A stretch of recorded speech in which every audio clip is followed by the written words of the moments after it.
So as you can see, a very windy day today, gusts up to 45 knots I think.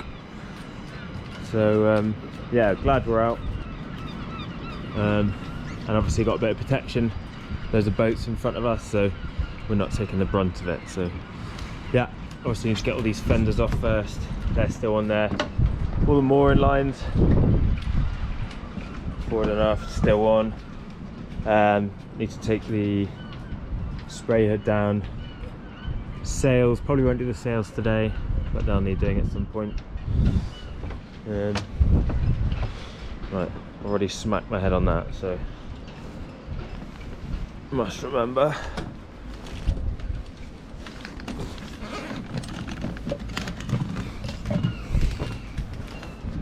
So yeah, as you can see, need to power wash this off. Quite a lot of growth. I was quite surprised. I mean, we haven't properly sailed in a couple of months, 3 months maybe. No, two months. Our last proper sail. Yeah, obviously prop needs a lot of cleaning off. I'm also going to be changing this at the end of the season. You can hear that movement. So that's on the job list. Can't remember what it's called now. Cutlass bearing, that's it. So you need to basically undo the prop at the coupling inside the engine, and then you pull this, take this off, pull this out, and then in there, in between the prop shaft, you can just see it there. There's a kind of, I think it's rubbery, plasticky bearing that allows us to spin and hold it tight, and it's not holding it tight, it's not moving. So I know, brand new one. Again, quite surprised by how much that's gone, but what do I know? Yeah, keel's looking good though. Keel's looking real strong. When we put it down, actually, the you can see it better from here. I had a sleeper that's rotten, so as the boat went down, it went bang, and the wood cracked down the middle. So we've put these extra wedges in front and back.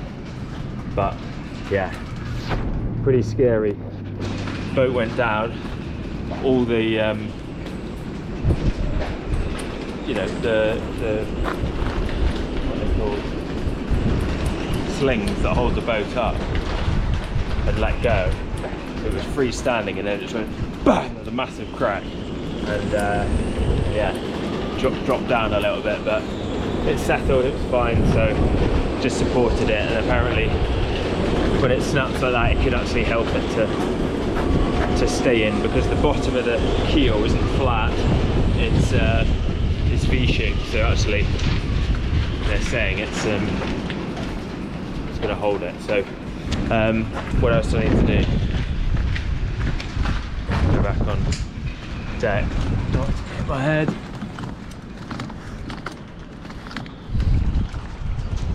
I've brought these fuel cans, so I'm going to fill the diesel up, and then it will probably take another two of those, so then we'll go and get the fuel. In fact, yeah, no, that's what I'll do.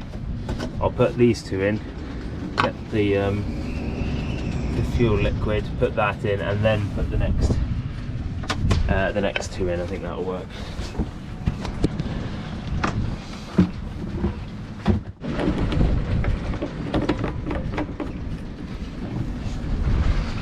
That's one each of those in the fuel tank.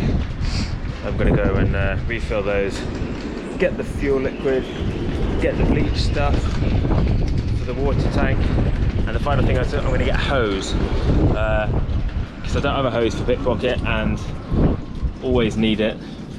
Kept on needing it to fill up at marinas with water, and just kept on borrowing people. So yeah, it'll be useful for the boatyard for filling up the water now, and yeah, in the future when filling up at marinas. So yeah, I'm going to show you somewhere, the mecca for all yachties in the southwest. We're going to go there first. Just got here and I was seeing that I've cut my head open. Killing, that's where I hit it on the boat. Anyway, Marine Bazaar.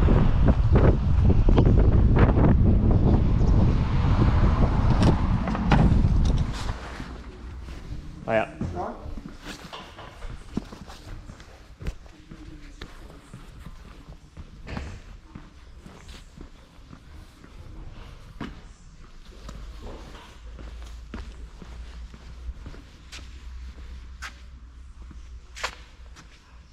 Want one of these hard bottoms. Deals.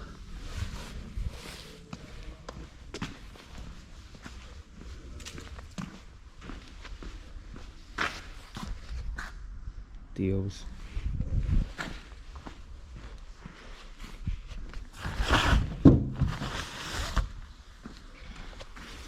Nice.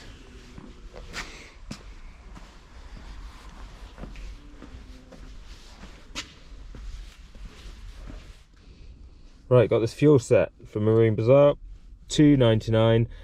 Benefits: absorbs and removes water from fuel systems, dissolves waxes, gums and varnishes from the fuel system, cleans injectors and carburetors, saves fuel, reduces harmful exhaust gases.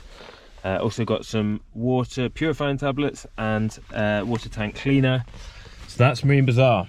Lovely new hose for the boat, nice and compact.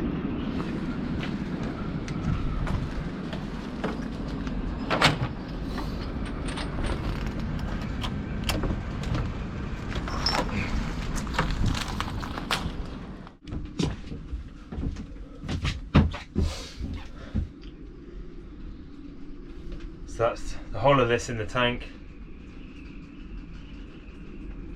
So I've got to leave it in there for 6 hours and then pump it out. Right, I'm going to have to do that last thing this evening. And then rinse it through as well. Another thing I need to do is measure my cooker. It's one thing that's really annoyed me this season. The whole layout of this galley was changed to fit this cooker that runs on fluid. I didn't want to replace the whole gas system, so I thought this would be a cheaper, safer, more simple option. However, the burners in there do not work. They are old. We'll have a look. I think they're old and dried out. So in there, if you can see, there's the wadding and it's rock hard and burnt out in places. So next to useless. So we have had a gas, like a butane cooker that we've just been pulling out and using, but the whole point of this is it's gimbaled, it works underway, and it's not taking up a whole other bit of space. So definitely a project for the winter is get that up and running, or change it, or do something. I want a solution for next season for that, for sure. Other bits that I want to do before next season, I want to change the UV strip on the head sail. I think I mentioned it in one of the previous videos. It's slightly different blue to the spray hood and the sail bag, the stack pack. So I'm going to have that sail taken down, conditioned, and then a dark strip put on that so it all matches. I've never actually done an engine service on my own from start to finish. The engine, the pump on the side of the engine that takes the oil out of the engine had broken. So last time I did a service, it was with a pump that you put in, a tube that you put in, and it didn't work that well. So obviously beginning of this season or beginning of this year, the engine will be taken out and reconditioned. That pump has been changed, so it should be a simple service, or more easy to service, but I've never done it before, so we'll see how we go. Yeah, I remember looking on YouTube for videos to exactly how to do this engine, which is a 20 horsepower Beta Marine, and there's not a huge amount out there. There's nothing that simple, so I'm going to do a video just of servicing a Beta Marine 20 horsepower engine. So yeah, that's to come. In here I'm going to get curtains done. I've got the measurements. In the summer especially, it's definitely get woken up by this light, and there has been curtains in the past, so I'm going to get some kind of simple curtain situation. Also in the quarter berth here, there is no mattress, so didn't get it done when we had all this stuff done. So hopefully, I think I've still got some of that fabric, so I'm gonna, like I did last time, send off for the foam, and then got a friend who can make the cushion cover, and then that'll be a whole nother berth in there, because it's just not quite comfortable enough. Archie did sleep in it quite a lot, but it wasn't comfortable. So yeah, that's on the list. VHF is sending but not receiving, which is pretty frustrating. I had my handheld VHF all season, so I didn't bother looking into it, but you know, I paid a lot for that new VHF, new Cobra VHF, new aerial, coax I think they call it, the cable, going all the way up the mast, so you know, pretty annoying that hasn't worked. So definitely need to see what's going on there. If anyone has any ideas about why a VHF would send but not receive, I've played with a squelch, I've messed around with it, can't get anything. Anyone who got any ideas, let me know. I'll show you in a minute. The tiller fixing has come loose, so what attaches the tiller mount to the deck is really loose. I've known it for a while, but definitely to take that off and make sure it's fixed for next season. I've mentioned about the cutlass bearing already, so the cutlass bearing that holds the prop shaft, I'm going to be changing that as well. And then yeah, also I've just put my name down to do the Yachtmaster offshore course next year. I wasn't sure that I was going to carry on doing videos, but you know, obviously it's winter time now, so it's you know, not a lot else on, so I've put my name down to do all these courses throughout the winter. Obviously I've got you know, a new perspective of kind of servicing or winterising, and then you know, looking after a boat over winter. So you know, I've decided to keep on going with the videos, follow my Yachtmaster. I can talk about that and how hard or easy it is. I've actually got on my list to do is make a spreadsheet for my logs. So for the offshore Yachtmaster, I think you've got to do 2,500 log miles, and then a certain number of them need to be skippered. So yeah, I'm going to put a spreadsheet together of all the trips I've done so far. The first season, my friend Hamish gave me a log, a proper OIA log, which I filled out, and then for this season, I don't know why, I just didn't feel like I had the time, or just made excuses and didn't fill it out basically. So I need to work out exactly how many trips I did this year, log them all, log the distances, and start putting it together for my Yachtmaster. So I think my first course, part of the Yachtmaster, is in January, another part in February. You've got to do first aid and I can't remember, it's like life-saving or something. It's basically if you fall overboard, what happens. So you've got to do a few of these courses first, and then I've got my theory in April, and then the plan will be to log a whole load of miles next year, and then do my practical once I've logged all the miles needed in kind of September next year, and then I'll be Yachtmaster offshore qualified, and yeah, I think that would be great for my skill, for sailing, because I'm still got lots to learn, and if I'm honest, after my day skipper we went straight into COVID, and I haven't really done any chart stuff, or I need to be spending more time with people who know what they're doing, basically. Wasn't too sure how much to use, but used the whole lot.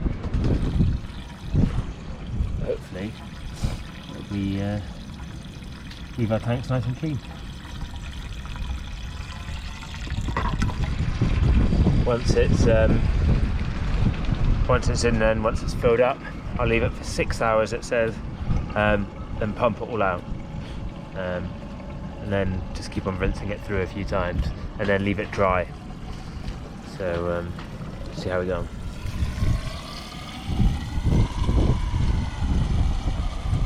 It really sounds like it's finishing. Okay, now.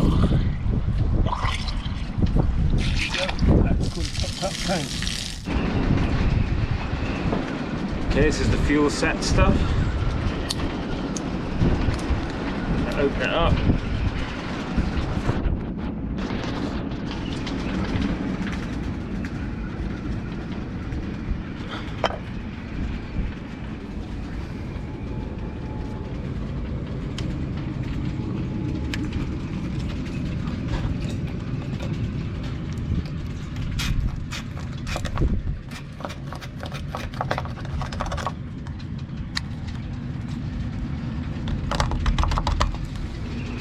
And they're going to top it up with another 2 of these, and then that'll be it,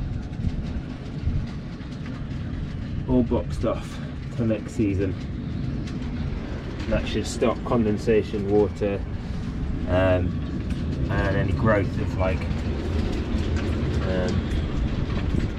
bio stuff that can apparently grow in your tank. So see how it goes.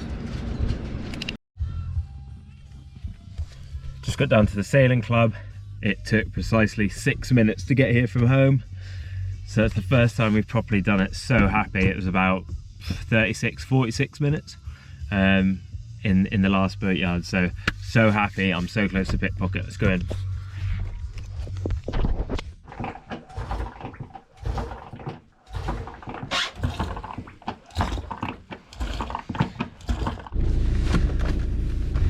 Okay, so this is day 2 of winterising Pickpocket.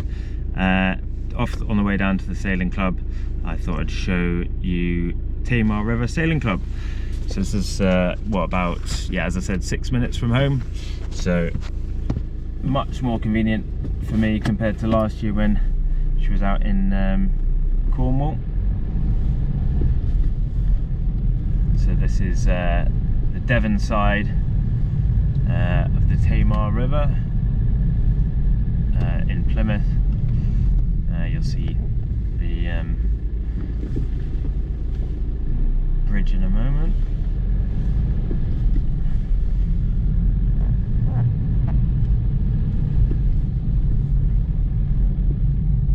So I've been here for this will be my 3rd season now.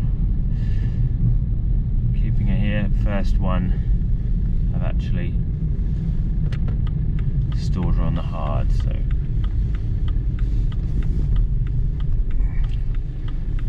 there we go. And the gate's open for us, convenient. So as you can see, the sailing club's been winterized itself for the season. So that's the moorings out there, so that's the outer drop where that boat is moored. So Pickpocket is behind that one, probably about 20 or 15 moorings, I'd say. But as you can see, all the tender racks are stored on the slipway at the moment. There are all the boats in the car park, and where the dinghies are stored in the summer. And if I get out, you'll see my bridge.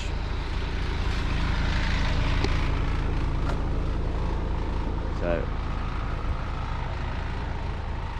Devon on this side, Cornwall on that side. So yeah, that's the sailing club. get on with some jobs.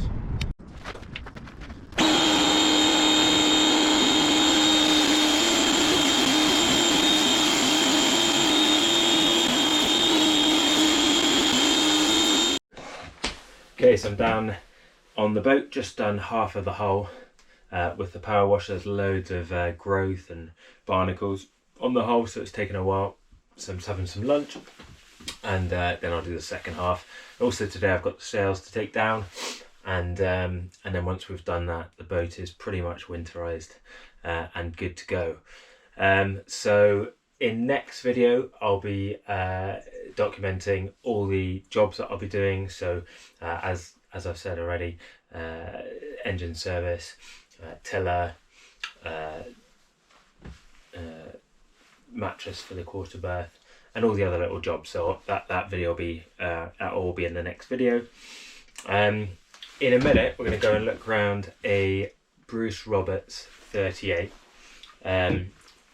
My friend Will Higgs is showing me around that. It's on the other side of the river. It's a big steel boat. So I have actually been looking around quite a lot of boats. My plan is in the next kind of few years to upgrade to a bigger kind of blue water boat that will go anywhere. So I have, just because I'm so excited about it and so nosy, been to see quite a few boats. So I've seen a Marlowe 34, sorry, a while ago now. That was quite nice, quite small. I've seen a Halbo Grassi 36. That was the Mark 1 version. It wasn't in great repair, but yeah, a bit better size, bit more space. I could see myself, being on that a bit more, for longer time periods. When we're anchored this season, I saw around a Moody 38 CC, which was really nice. Loads of room, real nice big aft cabin, big double bed. Very much more like a production boat. Plastic fantastic, I think they call it. So an Endurance 38 this year, just for fun as well. That was a beast of a boat, really nice. It was a bit like a deck saloon situation, and yeah, it was nice, it was solid, but I couldn't see myself being on board for long periods. The heads was tiny, you couldn't stand up in them, yeah, nice to see it anyway. I have seen in the past a Rustler 36, which is definitely high on my list. It's a Holman Pie design boat as well as this one. So it's the Hustler 30 and then there's the Rustler 36. So it would be quite a nice progression. Full keel, great comfort ratio on the stats. Loads of them have been around the world many times, winning all types of long distance races. So that was nice. Also saw in actual dream world a Halbo Grassi 39. That was incredible. That's way out of my budget, but if I was dreaming, that's what I'd be dreaming about.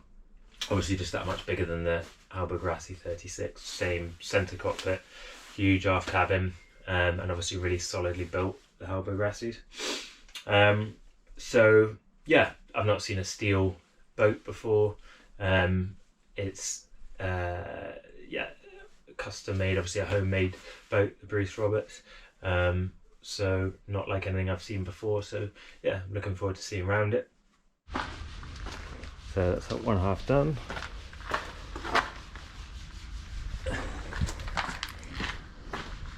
And one half not done.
Okay, that's hull cleaned, sails down. Final thing is disconnecting the battery and taking it and putting it on a trickle charge over winter. So all I have to do, disconnect that, disconnect that. Jumps good. That's one out. That's the starter battery. Forgot for a second. Now we've actually got a leisure battery as well. So take that out too. All locked and loaded, ready to go see the Bruce Roberts.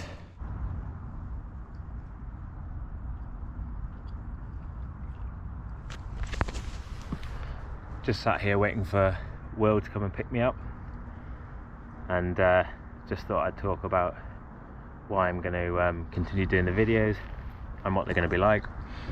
I was contacted on Facebook by someone who said they'd seen my videos and Archie's videos. He had a little boy and he said I think he's got a Hustler 30 as well. So that was really nice, and yeah, I guess I just want to do it for my own documentation purposes. Yeah, with the videos, obviously people do a lot of editing and, you know, music and all that kind of stuff, and yeah, to be honest, I did it at the beginning for my first few videos, and you know, I can't really be bothered. It's not really what it's about for me. It's about, you know, actually showing what I'm doing. So the videos are going to be super simple, no editing really, just kind of put them together and put them up as I see fit. Yeah, may do some more boat tours as well along the way as I view boats. As I say, I've already been to see a few, so yeah, from now on I'll make videos of any ones I go to see. But yeah,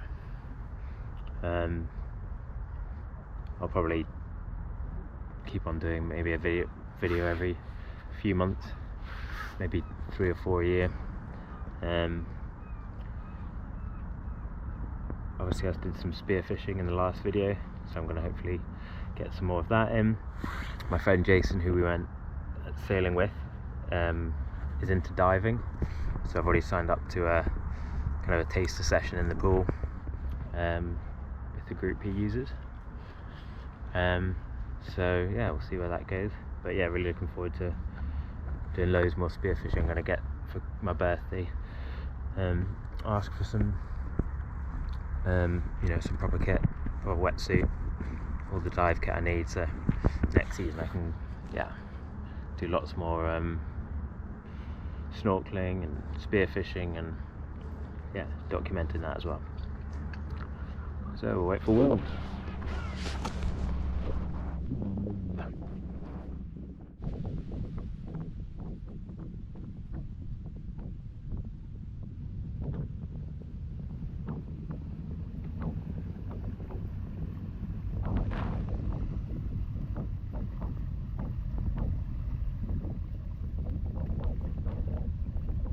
$80 minutes late, not bad for you, mate? Yeah, mate.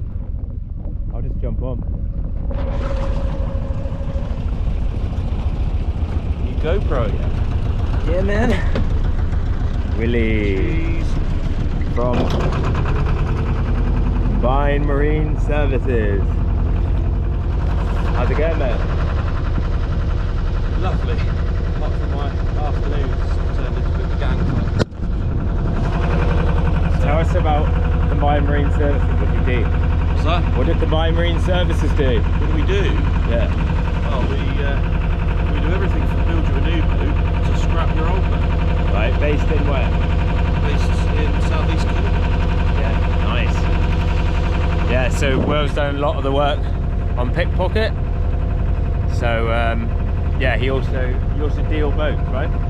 Yeah, we buy boats, we sell boats, we fix boats, build boats, chop up old boats and sell all the bits. There's a Bruce Roberts 38 we're going to see, right? The 370. 370? Bruce Roberts 370. Bruce Roberts 370, I got that wrong. That's Saltash Sailing Club. That's your boat, isn't it? Not quite so lonely anymore, look, it's got a friend now. Yeah.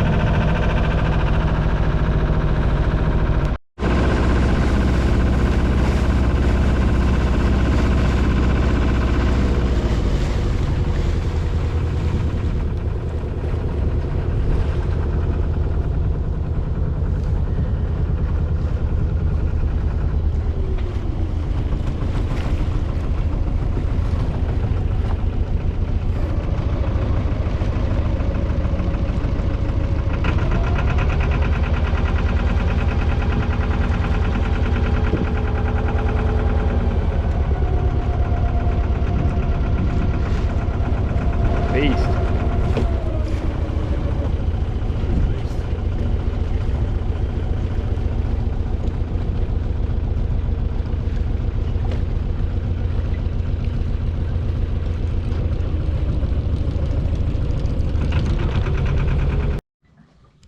Okay, so this is the main cabin, that's the heads.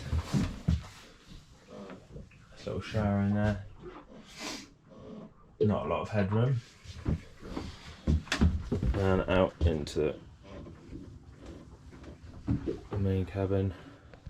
Chart table. Seat that pulls out.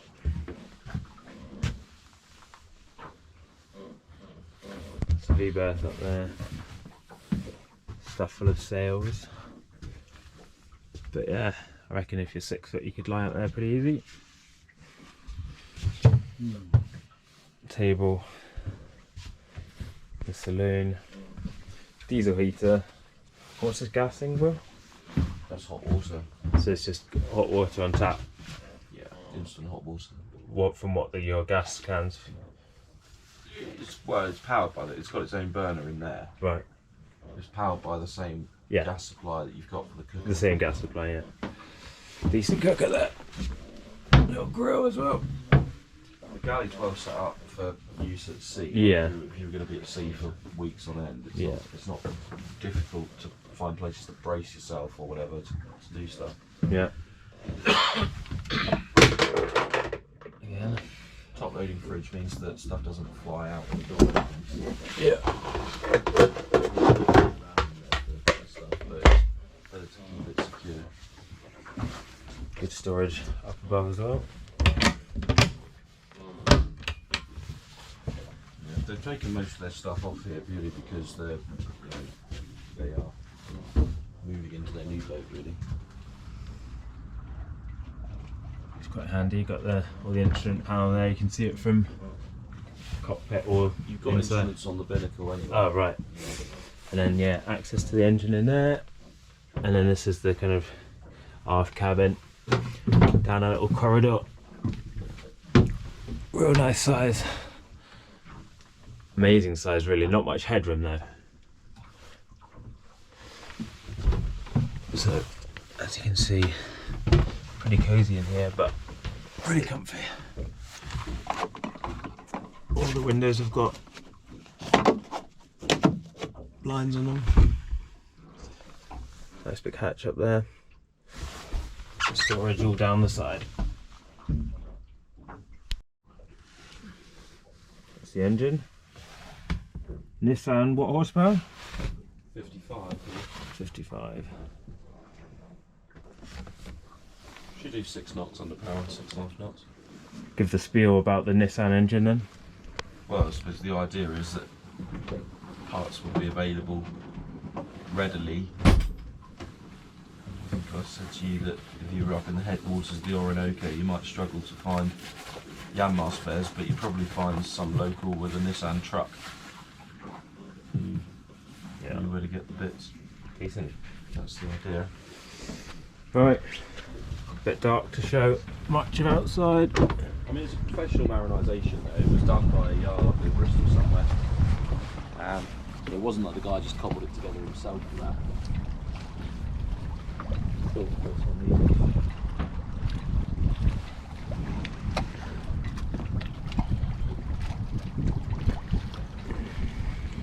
You've got electric windlass forward, you've got a manual windlass aft, obviously 2-speed winches everywhere. All lines led back to the cockpit. Nice. The gear on this boat is, see the difference is with this, like if this boat was GRP, you could put a 1 in front of the price tag. Yeah. As it sits now, you probably pick her up, if you offered him 55, Yeah. you'd have it, I reckon. I can say with a fair degree of confidence that you'd have her. It's a lot of boat for 55 grand. It really is. If you think about, How much does it weigh again? it was about 12.5 tons. 12.5 tons. And the year was 2002. I think she was finished and launched in 2014. 2014, that was She's it. not done any work apart from the one cruise. Really? Yeah. It's a lot of boat. Yeah. And the size of that rig. Look at the size of just the standing rigging. It does feel absolutely rock solid. Yeah, she don't move, does she? No.